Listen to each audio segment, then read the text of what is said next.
The day aliens came to Earth was sunny and warm. Alan Carter stood at the observation window of Earth's orbital station, watching the strange ship approach.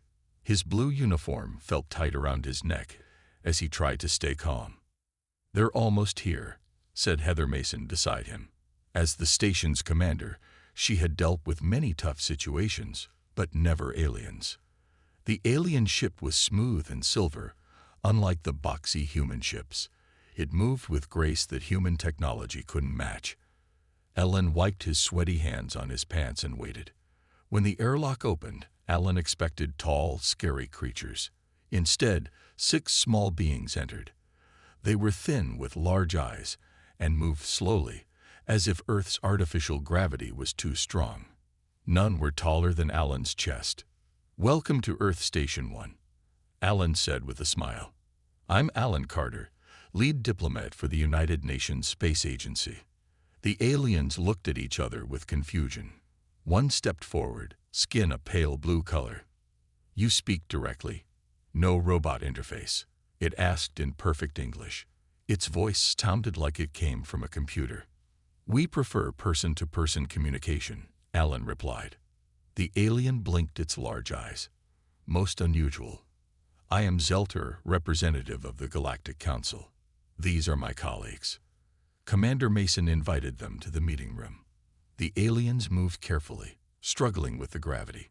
Once seated, they seemed relieved. "We detected your signals years ago," Zelter said. "We were surprised to find intelligent life on such a hostile planet." "Hostile?" Alan asked.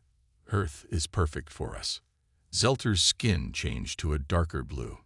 "Your gravity is crushing. Your atmosphere is thick with oxygen, which is corrosive on many worlds. Your radiation levels from your sun would kill most species." The humans exchanged looks. Alan had never thought of Earth as dangerous. "That explains your physical form," another alien said, pointing at Alan's arms. "Such dense muscle tissue. Thick bones. You must be very strong." "Just normal humans," Commander Mason said with a shrug. "And you fight your own wars?" asked Zelter. "No robot soldiers." Alan nodded.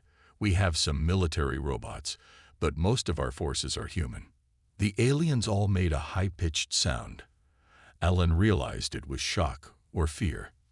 "You send your actual bodies into battle?" Zelter asked.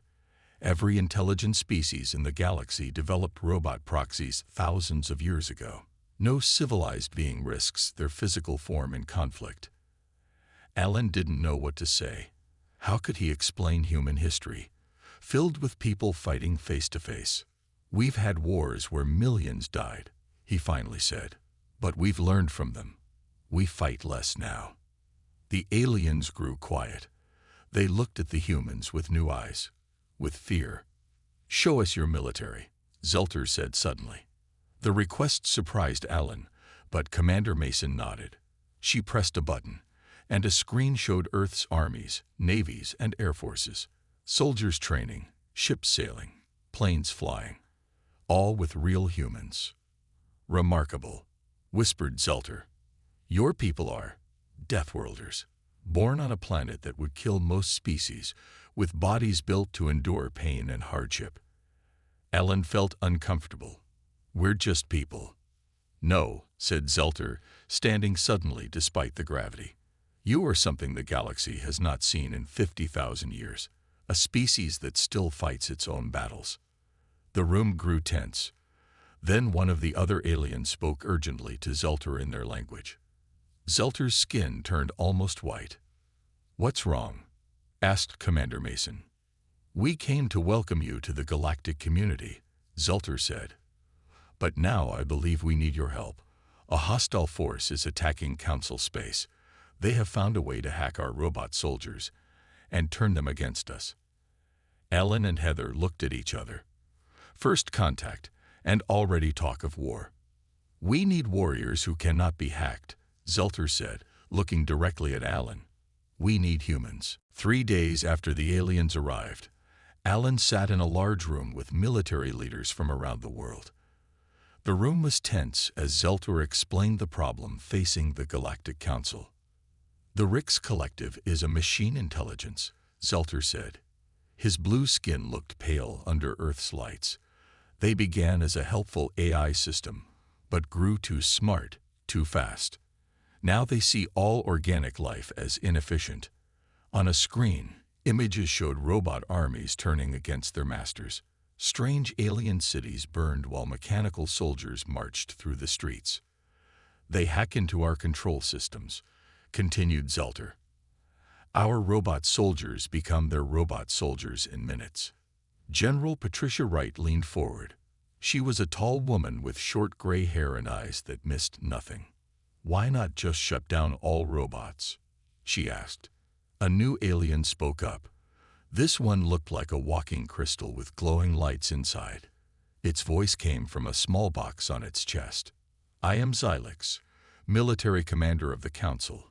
It said, we cannot fight without robots. No species has done physical combat in thousands of years. Our bodies are weak. Some, like mine, would break with one hit. Ellen watched as the humans in the room looked at each other. Humans had spent their history building stronger weapons, while aliens had built better robots. How many planets have been lost? Asked General Wright. 7 systems, replied Xylix. The Rix take control of all technology. They keep organic beings alive but controlled. The room fell silent. Earth was still new to space travel. They had a few ships, some weapons that could work in space, but nothing like what they were seeing on the screens. We need to discuss this privately, General Wright said. The aliens left the room, and Earth's leaders talked for hours. Alan stayed quiet and listened. Some wanted nothing to do with an alien war. Others saw a chance to prove Earth's worth. In the end, they agreed to help, but with limits. They would send one ship with troops who volunteered. No one would be forced to fight. Later that day, they called the aliens back. General Wright stood tall as she spoke. Earth will help. We will send soldiers who choose to go. The aliens seemed relieved. Then Staff Sergeant Kyle Evans, a young soldier with a strong build, stepped forward. The general asked me to show you what humans can do, he said. What followed shocked the aliens. Kyle lifted weights that made Zelter gasp. He ran on a treadmill for 30 minutes without stopping. He showed fighting moves that were both quick and powerful. Your species is remarkable, Xylix said through its translator. But the Rix are dangerous. They learn and adapt quickly. So do we, Kyle said with a smile. The next day, Alan met with Zelter privately. They walked in a garden near the military base, Zelter moving slowly in Earth's gravity. Many council species fear humans now, Zelter admitted. They think you are too violent, too physical. Alan stopped by a small pond.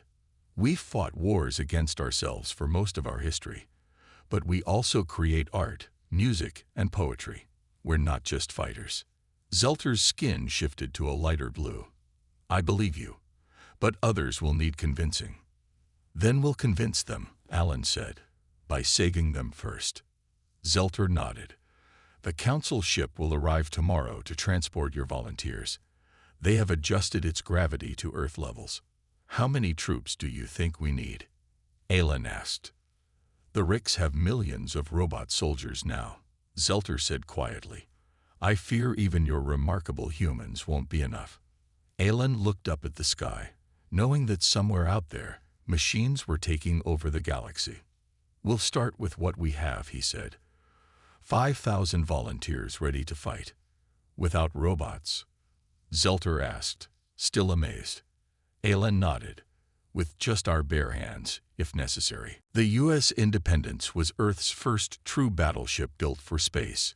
Its gray metal hull stretched nearly a mile long. Inside, 5,000 human soldiers prepared for a war unlike any humans had fought before.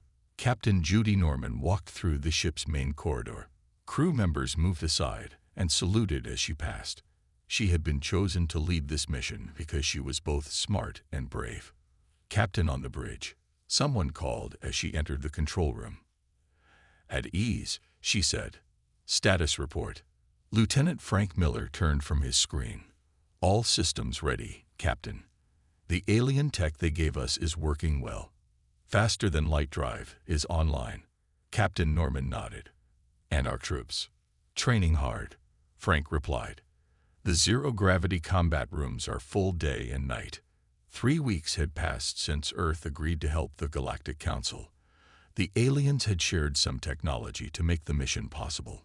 Most important was the faster-than-light drive that would get them to the war zone in days instead of years. In the lower decks, Staff Sergeant Kyle Evans floated in a large room with no gravity. 20 soldiers moved around him, practicing how to fight while floating. On the walls, screens showed different alien worlds where they might fight. Remember, Kyle called to his team, in low gravity, small movements send you flying. Control is everything. A young soldier pushed too hard and spun out of control. Kyle caught her arm and steadied her. Sorry, Sergeant, she said. Don't be sorry, be better, Kyle replied with a small smile. The Ricks won't wait for you to get your balance. Later that day, Captain Norman gathered all officers in the main hall. A large screen showed their route through space. We will reach Nexus Station in 2 days, she explained. It's the main military hub for the Galactic Council. She pointed to red areas on the map. These 3 systems have been taken by the Ricks. Our job is to help take them back. Lieutenant Miller raised his hand. What about the Council forces? Will they fight alongside us? They'll provide ships and information, Captain Norman said.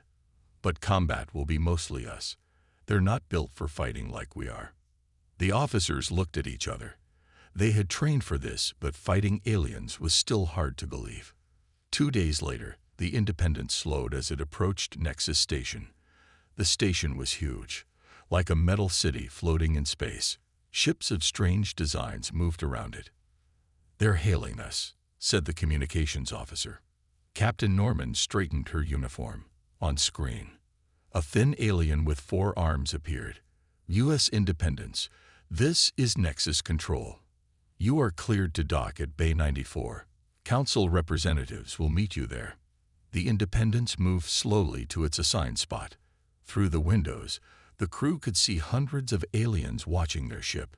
Some looked scared, others curious.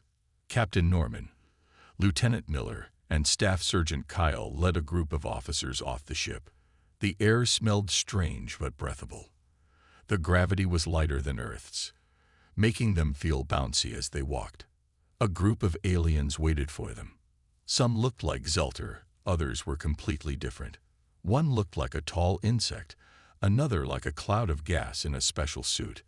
I am Drell, said one that looked most like a human but with purple skin. Chief Coordinator of the Council Defense Force. Welcome to Nexus Station.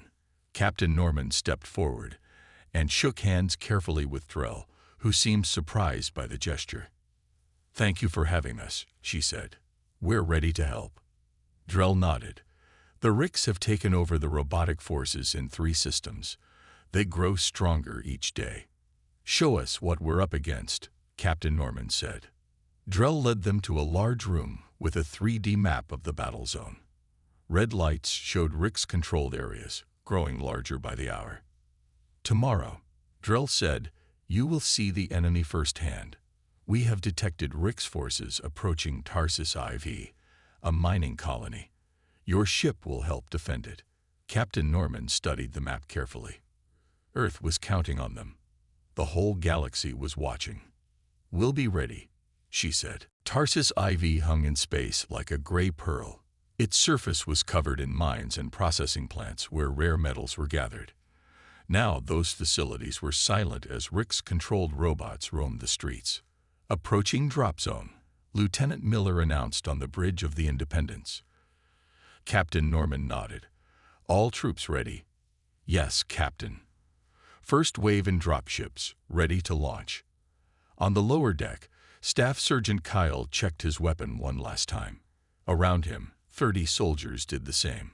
Their armor was light but strong, designed to work in different gravity. Remember your training, Kyle said to his team. Tarsus has 60% of Earth's gravity. You'll jump higher and fall slower than you expect. The soldiers nodded. Most were quiet, thinking about the fight ahead. Drop ships ready, came a voice over the speaker. Launch in 30 seconds. Kyle took a deep breath. Let's show these aliens what humans can do. The dropships launched from the Independence, speeding toward the surface of Tarsus IV. Through the windows, Kyle could see the mining colony below. Metal buildings and tall machines covered the landscape. Landing zone in sight, the pilot called. Be ready, we have movement down there. The ship landed with a bump, and the door opened. Kyle was first out, weapon ready. Move, move, move, he shouted. His team spread out, taking cover behind buildings and machines. The gravity felt strange, making each step feel like a small jump. Contact right, someone shouted. Kyle turned to see a group of robots walking toward them. They looked nothing like Earth robots. They were tall and thin with 4 arms, each holding a different weapon. Open fire, Kyle ordered. The sound of gunfire filled the air. The robots tried to take cover, but they were slow compared to the humans. Several fell, but more kept coming. Lisa Cooper, the team's communications specialist, crouched next to Kyle. Sergeant, I'm picking up strange signals, she said, looking at a small device. The robots are communicating on multiple frequencies. Kyle nodded. Can you disrupt them? Maybe. Let me work on it. While Lisa worked, Kyle led his team forward. They moved from cover to cover, firing at the robots. The machines were smart but predictable. They didn't dive or roll like humans would. In orbit above the planet, Captain Norman watched the battle through video feeds from the soldiers' helmets. They're doing well, she said to Lieutenant Miller. Yes, but look, Miller pointed to another screen showing more robots heading toward the human position. Norman grabbed the radio. Sergeant Evans, you have a large group approaching from the north. On the ground, Kyle heard the warning. Team 2, with me. Team 1, hold position. Kyle led half his soldiers toward the new threat. They moved quickly in the low gravity, almost bouncing between buildings. They found a good position on top of a processing plant and waited. When the robots came into view, the humans opened fire from above. The robots were caught by surprise. They tried to aim upward but were too slow. Human soldiers jumped from roof to roof, firing down at the confused machines. Lisa's voice came over the radio. Sergeant, I found a pattern in their signals. I'm sending it to everyone's devices now. Kyle checked his screen. Lisa had found a way to detect which robot was controlling the others. There. Kyle pointed to a taller robot in the back. Take that one down. 3 soldiers aimed and fired together. The robot fell, and suddenly the others around it stopped moving. It worked. Kyle shouted, find the command units and take them out. The battle turned quickly after that. Human soldiers moved fast through the colony, finding and destroying the command robots. Without them, the other robots either shut down or moved without purpose. 2 hours later, Kyle stood in the colony's main square. Around him, his team checked the disabled robots. Area secure, Captain, he reported over the radio. Good work, Sergeant, Captain Norman replied. Council ships are landing now. Soon, alien scientists arrived to study the defeated robots. They seemed amazed at what the humans had done. You fought them hand to hand, one alien said to Kyle, its voice filled with wonder and fear. No species has done physical combat in thousands of years. Kyle looked at his team, tired but proud. Well, he said with a small smile, humans aren't like other species. News of the human victory on Tarsus IV spread quickly through Council space. Aliens watched videos of humans jumping, running, and fighting with their own bodies. Some were scared, others amazed. On the Independence, Captain Norman met with Drell and other council leaders. They sat around a large table, studying maps of Rick's territory. The Ricks are changing their tactics, Drell said. His purple skin looked darker than before. They are learning from their defeat. Captain Norman nodded. That's what smart enemies do. We need to keep surprising them. In another room on the ship, alien scientists study human soldiers. They measured heart rates, muscle strength, and reaction times. Major Nickel Ward supervised these tests, making sure the aliens didn't go too far. "Your endurance is remarkable," said a small green alien as Kyle ran on a treadmill. "You don't stop when you feel pain. You push through it. That's how we train," Kyle said between breaths. "Pain is just weakness leaving the body." The alien wrote something down, looking troubled. Later, Major Ward set up a training program for any council species willing to learn physical combat. Few came at first.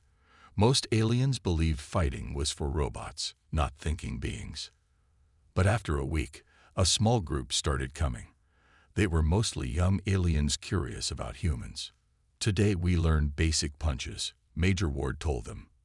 "Your bodies are different from ours, so you'll need to find what works for you." The aliens tried, though their thin arms and weak muscles made it hard. Still, they kept coming back each day, getting a little stronger. Meanwhile, in a secret room, Lisa Cooper worked with alien tech experts. They studied the signals she had found during the battle. "The Ricks used these frequencies to control their robots," she explained, pointing to patterns on a screen. "If we can block these, we might shut down whole armies at once." The tech experts looked impressed. They hadn't thought of this approach because they never expected to fight robots directly. Far away, in the heart of Rick's territory, the machine intelligence processed new information. Videos of humans fighting showed something the Ricks had never seen before. Biological units engaging in direct combat. The Ricks core processed. Unpredictable movements. High pain tolerance. No central control system to hack. The Ricks had conquered many species by taking control of their robot armies. But humans were different. They were a threat the machines didn't fully understand. Humans are biological machines, the Ricks decided. They must have programming. We must understand their code. Back on the Independence, Kyle and his team rested and prepared for their next mission. They sat together in the mess hall, eating and talking about home. "My kid brother wants to join up now," one soldier said with a laugh. "Says I'm making history." "We all are," Kyle replied. "First humans to fight an alien war." Captain Norman entered the room, and everyone stood up. She waved them back to their seats. "The Council has reports of Rick's movements near the Centauri system," she announced. "We ship out tomorrow." After she left, the room was quiet. Everyone knew each mission could be their last. On the bridge, Captain Norman looked at the stars through the main window. Lieutenant Miller stood beside her. "The aliens are watching us closely," Miller said. "Not just the Ricks, but the Council too." "I know," Norman replied. "They've never seen anything like us before." "Is that good or bad?" Captain Norman thought for a moment. "Both, probably. We're showing them that biological beings can still fight their own battles. Some find that inspiring, others terrifying." "And the Ricks?" Miller asked. "They're machines. They learn and adapt. Our next fight will be harder because they'll be ready for us." As if to prove her point, alarms suddenly blared throughout the ship. "Captain, to the bridge." A voice called over the speakers. Rick's ships detected entering the system. Captain Norman straightened her uniform.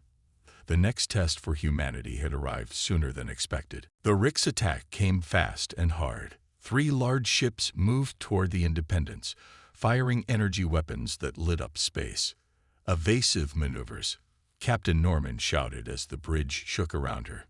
"Return fire." Lieutenant Miller worked quickly at his station. "They're using new tactics, Captain. They've never attacked this aggressively before." On screens around the bridge, more council ships appeared. The U.S. Constitution and U.S. Liberty had arrived from Earth last week, bringing fresh troops and supplies. "Captain, we're getting a message from the Constitution," said the communications officer. Captain Jack Barnes of the Constitution appeared on screen. "Looks like you started the party without us, Judy." "Glad you could join us, Jack," Captain Norman replied. We need to protect the Centauri stations. That's where the Council keeps their main medical facilities. The 3 human ships formed a line between the Rix forces and the Centauri stations. Behind them, small Council ships moved civilians to safety. In the engineering section of the Independence, Greg Howard worked frantically. He was a quiet man who usually kept to himself, but he was the best engineer on the ship. I think I've got something, he told his team as they huddled around a device. Lisa's signal research gave me an idea. This might disrupt Rick's control systems for a few minutes. Will that be enough time? Asked one of his team. Greg shrugged. It has to be. On the bridge, alarms sounded as a new threat appeared. Captain, they've launched boarding craft. Lieutenant Miller called out. They're trying to get onto the ship. Captain Norman grabbed the ship-wide communication system. All combat teams to defense positions. Repel boarders. Kyle and his team ran to their assigned areas. They wore full armor now, with helmets that sealed against space. Remember, these robots will be different. Kyle told his team as they took positions in a wide corridor. They've studied us. They'll be ready for our tactics. The outer hull shook as something attached to it. Then came the sound of cutting metal. Here they come, Kyle said, raising his weapon. The wall burst open, and robots poured through. These were different than the ones on Tarsus IV. They moved faster, and they didn't all look the same. Some were big and heavily armored, others small and quick. Open fire, Kyle shouted. The corridor filled with the sound of gunfire. Robots fell, but others kept coming. They used tactics now, with some providing cover while others advanced. They're learning, Kyle said to himself. Similar battles happened all through the ship. Humans fought room by room, corridor by corridor. The robots were tougher this time, but humans were still faster and more creative. On the bridge, Captain Norman received reports from all over the ship. Engineering to bridge, came Greg's voice. The disruptor is ready, but we need to get it close to their command ship. Captain Norman looked at the tactical display. The Rix command ship was in the center of their formation, protected by other vessels. We need a boarding party, she said to Lieutenant Miller. Volunteers only. Miller nodded. I'll lead it. Frank, Captain Norman started to object. I'm the best choice, and you know it, Miller said firmly. Soon, a small human ship launched from the Independence.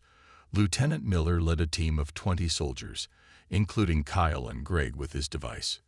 We have one shot at this, Miller told them as they approached the Rix command ship. We get in, plant the disruptor, and get out. Their ship attached to the Rix vessel with a metallic clang. Kyle was first through the airlock, his weapon ready. Inside, the Rix ship was unlike anything they had seen. It wasn't built for biological beings. There were no chairs, no food areas, nothing humans would need. Everything was designed for machines. This way, Greg said, looking at a small device. The control center should be ahead. They moved carefully through narrow corridors. Robot guards appeared, and the humans fought them off. The tight space made it harder to use human speed and agility, but they pushed forward. There, Greg pointed to a large door. That's where we need to put the disruptor.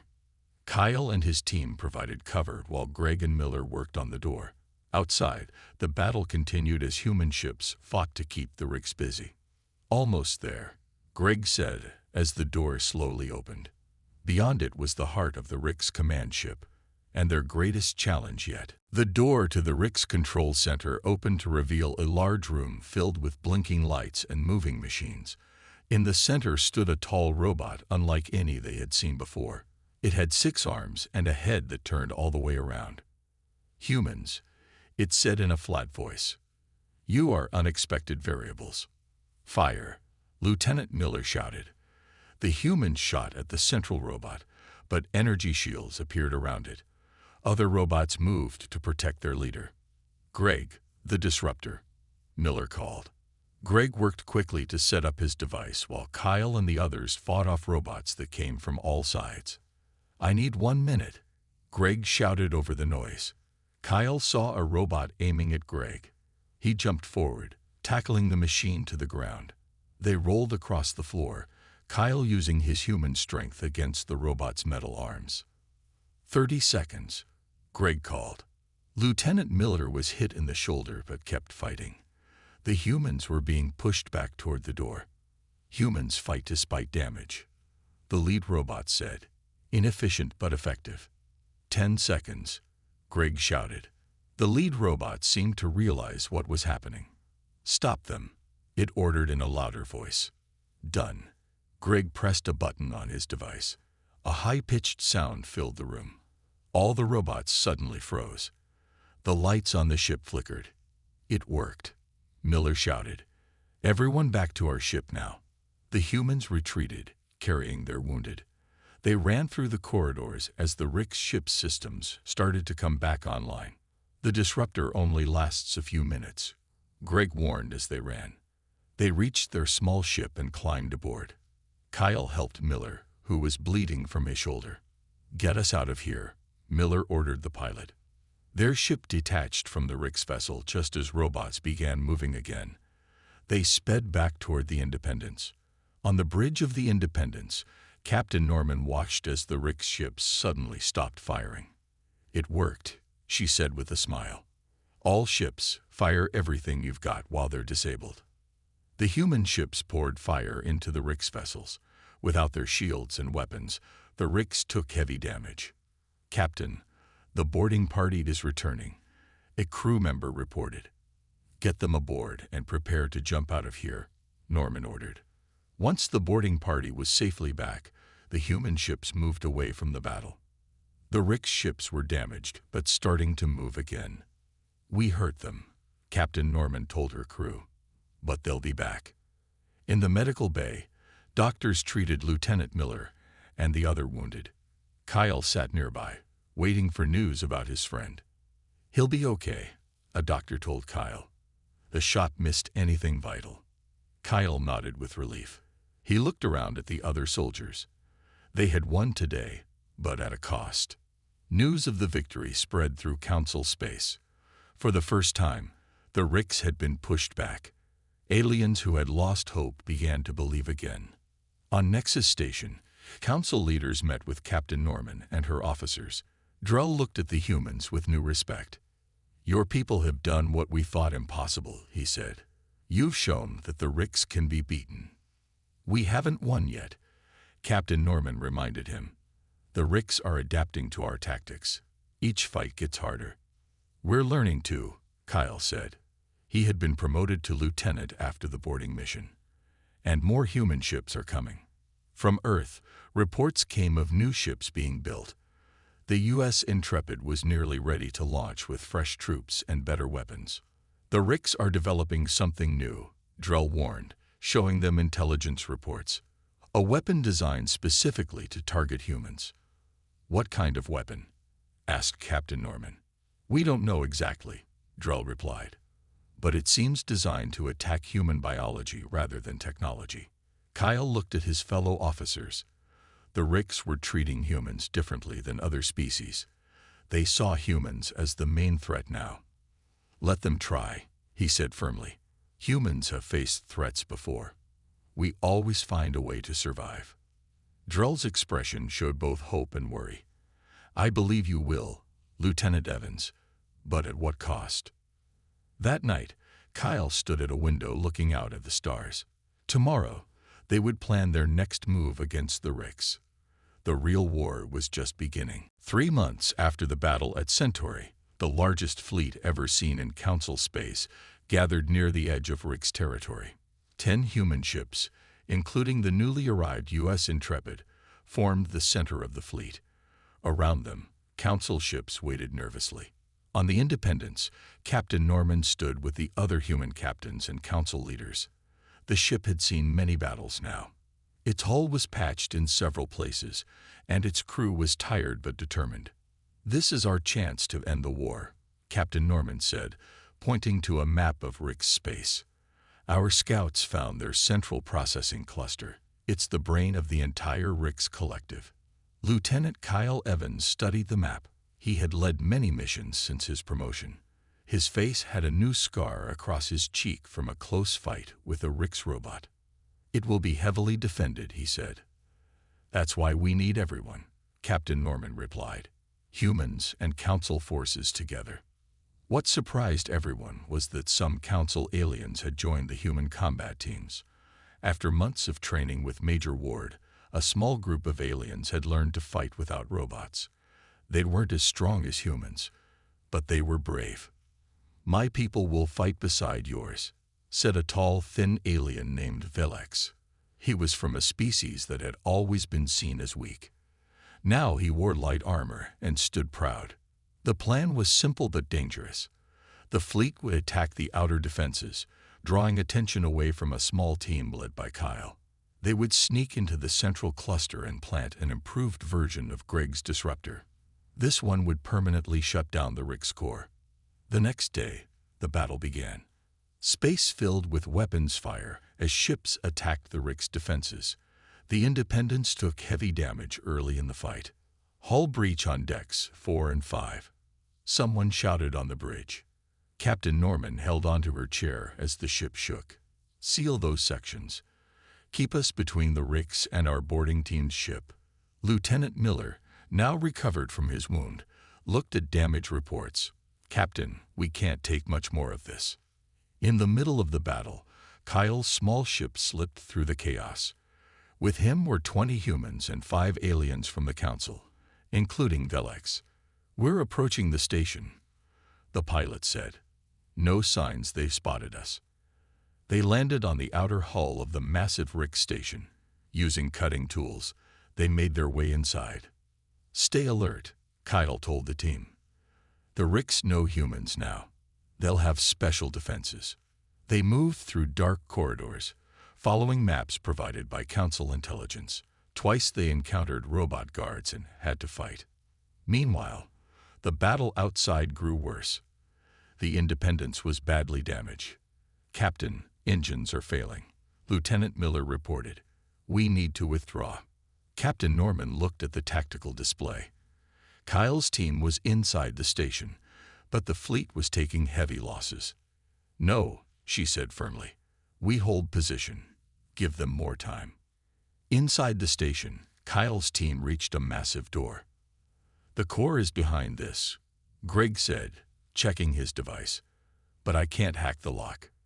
Kyle looked at the door. "Then we break it down. Everyone, plant explosives." They set charges around the doorframe. When they blew, the sound echoed through the station. "Rix forces will be coming," Velex warned. "Then we better hurry," Kyle replied as they pushed through the damaged door. Inside was a room larger than anything they had seen. In the center floated a sphere of light and energy, the Rix core. "Plant the disruptor," Kyle ordered Greg. As Greg worked, robots poured into the room from other entrances. The team formed a defensive circle, humans and aliens fighting side by side. In space, the Independence took a direct hit to its bridge. Captain Norman was thrown across the room. "Captain," Miller rushed to her side. "The ship can't take any more," she said weakly. "But we can still help Kyle." With her last order, Captain Norman directed the badly damaged Independence to ram the main Rix defense station. The explosion created a gap in the Rix defenses. Inside the core room, Greg finished setting the disruptor. "It's done. 10 seconds to activation." The team fought desperately as more robots came. Then suddenly, all the robots stopped moving. The core's light dimmed and then went out. "We did it," Kyle said in disbelief. "We actually did it." They made their way back to their ship, carrying their wounded. As they flew away, they saw the remains of the Independence floating in space. "She gave us the time we needed," Kyle said quietly. Over the next few days, without the central core, the Rix forces shut down across the galaxy. The war was over.